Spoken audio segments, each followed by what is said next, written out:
शिव मंदिर प्रांगण में शिव चर्चा का आयोजन। जन स्वराज पार्टी के कई नेताओं ने लिया भाग। बेगूसराय जिले के भगवानपुर प्रखंड अंतर्गत चौरामंचक घाट शिव मंदिर के प्रांगण में बृहस्पतिवार को जन स्वराज पार्टी के तत्वाधान में शिव चर्चा का आयोजन किया गया। इसमें संध्या के कार्यक्रम में जन स्वराज पार्टी के वक्ताओं को आमंत्रित किया गया था। शिव भक्तों ने शिव महिमा के बारे में लोगों को बताया और चर्चा की। वक्ताओं ने कहा कि सभी गुरु एकमात्र शिव हैं। शिव भक्ति और चर्चा करने से जीवन के सभी दुख व कष्ट दूर हो जाते हैं। जन स्वराज पार्टी के कार्यकर्ताओं के द्वारा आगंतुक श्रद्धालुओं के लिए महाप्रसाद भोग का भी आयोजन किया गया। शिव चर्चा में संध्या शिव मंदिर परिसर में जन स्वराज पार्टी के द्वारा बिहार बदलाव सभा का आयोजन किया गया।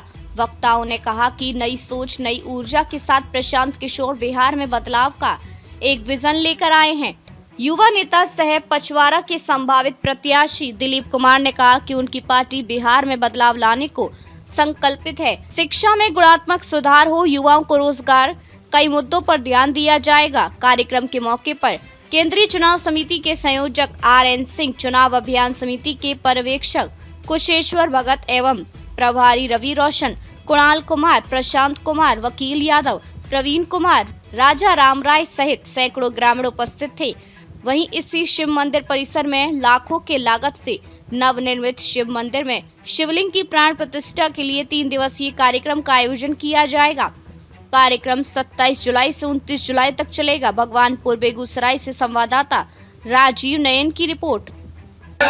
14 से 13 से लेके अभी तक 7 बार पलटी मार चुके हैं नीतीश जी। उनको पलटू चाचा का संज्ञा दिया गया है। ये जो है कहना गलत नहीं होगा अगर उनको कोई पलटू चाचा कहे, क्योंकि 6-7 साल में जो है 9 साल में 7 बार से ज्यादा शपथ ले चुके हैं मुख्यमंत्री पद पर। अब बात ये है जो हम लोग आपको संक्षिप्त में बिहार का एक परिचय दिए। ये चीज मैं गलत नहीं बोला, जिनको जानकारी है वो चीज को समझ रहे हैं, और जिनको अगर नहीं जानकारी है तो आज गूगल का जमाना, आप सर्च कर सकते हैं। इसमें 1% भी मिलावटी बात नहीं है।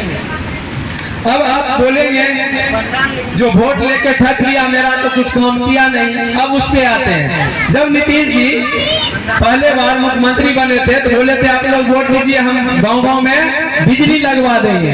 तो आप लोग वोट दिया, नीतीश जी जीत गए। तो गांव-गांव में आज बिजली लगा हुआ है ना, हर घर में। भले स्मार्ट मीटर में आपको 1400 की 1300 का बिल आ रहा है, लेकिन आज घर घर में बिजली लगा हुआ है कि नहीं लगा है? लगा है ना। अब हम दूसरा उदाहरण देते हैं। जब मोदी जी 2014 में आए थे बिहार में पहला बार, उन्होंने बताया था भाइयों एवं बहनों, आप हमको वोट दीजिए, हम जीत जाएंगे तो घर घर में गैस सिलेंडर पहुंचवा देंगे। बोले थे ना, सब लोग खुश हो गए। बोले थे माता बहनों को लकड़ी पे खाना बनाने में आंख से आंसू आता है, उनका आंख खराब हो जाता है। आप हमको वोट दीजिए, हम प्रधानमंत्री बन जाएंगे तो घर घर गैस सिलेंडर पहुंचवा देंगे। ये 2014 में मोदी जी बोले थे। आज आपके घर पे गैस सिलेंडर का गाड़ी आ रहा है कि नहीं आ रहा है? आ रहा है ना। जिस टाइम मोदी जी प्रधानमंत्री बने थे पहला बार, उस टाइम 400 रुपया कीमत था गैस सिलेंडर का। आज भले आपको 1000 देना पड़ता है, लेकिन गाड़ी वाला आपके घर पे आके हॉर्न बजाता है, दीदी गैस सिलेंडर आ गया, ले लीजिए। आता है कि नहीं आता है? आता है ना। अब तीसरा उदाहरण देते हैं। 2019 में जब मोदी जी दूसरा बार बिहार में आए थे, तब बोले थे आप हमको वोट दीजिए भाइयों एवं बहनों, इस बार अगर हम जीत गए तो अयोध्या में राम मंदिर बनवा देंगे। बोले थे कि नहीं? पूरा देश में अयोध्या का राम मंदिर 2019 का लोकसभा चुनाव का एजेंडा था। आपने वोट दिया, मोदी जी प्रचंड बहुमत से फिर प्रधानमंत्री बन गए। अयोध्या में राम मंदिर बना कि नहीं बना? बना ना। हम लोग आप लोग बोल रहे हैं 400 साढ़े 400 साल का मुद्दा था, वो नहीं क्लियर हो रहा था, लेकिन जिस मुद्दे पे आपने वोट दिया तो काम हो गया ना। ये उदाहरण मैं दिया। अब एक उदाहरण और देता हूँ। इस बार जो मोदी जी हाल फिलहाल का जो एक उदाहरण है, पिछला साल चुनाव हुआ है। 3 उदाहरण जो हम आपको दिए हैं, उसमें आपको लगे जो कहीं याद भी ना हो सकता है, लेकिन 1 साल पहले जो चुनाव हुआ वो सबको याद है, बच्चा बच्चा को याद है ना। इस बार मोदी जी आए थे तो बोले थे, भाइयों एवं बहनों आप चिंता मत कीजिए, 5 किलो अनाज 5 साल तक फ्री में मिलता रहेगा। बोले थे कि नहीं? बोले थे। तो सब लोग खुश हो गए, ठीक है 5 साल और मिलेगा, वोट मोदी को दे देना है, कोई दिक्कत नहीं है। आपने वोट दिया, मोदी जी फिर जीत के प्रधानमंत्री बन गए। बने कि नहीं बने? आपको 5 किलो अनाज नहीं मिल रहा होगा, मेरे क्षमा कीजिएगा, मैं तो बताऊंगा ही, बहुत लोगों को कष्ट भी हो सकता है। 5 किलो अनाज आपको अगर नहीं मिल रहा है, 4.5 किलो तो मिल रहा है। बिहार में भ्रष्टाचार थोड़ा ज्यादा है, तो 4.5 किलो अनाज मिल रहा है कि नहीं मिल रहा है? 4.5 किलो अगर अनाज आपको मिल रहा है, अच्छा अनाज नहीं मिल रहा है तो थोड़ा सड़ा हुआ चावल मिलता होगा, लेकिन मिल रहा है ना। ये इनके लिए नहीं है, आपके लिए है। आपके लिए क्यों है ये सभा? क्यों इन्होंने आपको निमंत्रण देके घूम घूम के एक साथ जमा करके कुछ बात बताना चाहते हैं? वो बातें आपके लिए है। इस सभा का नाम बिहार बदलाव सभा है। तो किस चीज का बदलाव, क्या बदलाव होना चाहिए, क्या चीज बदलना चाहिए, वो बताइए आप लोग। किस चीज में बदलाव होना चाहिए?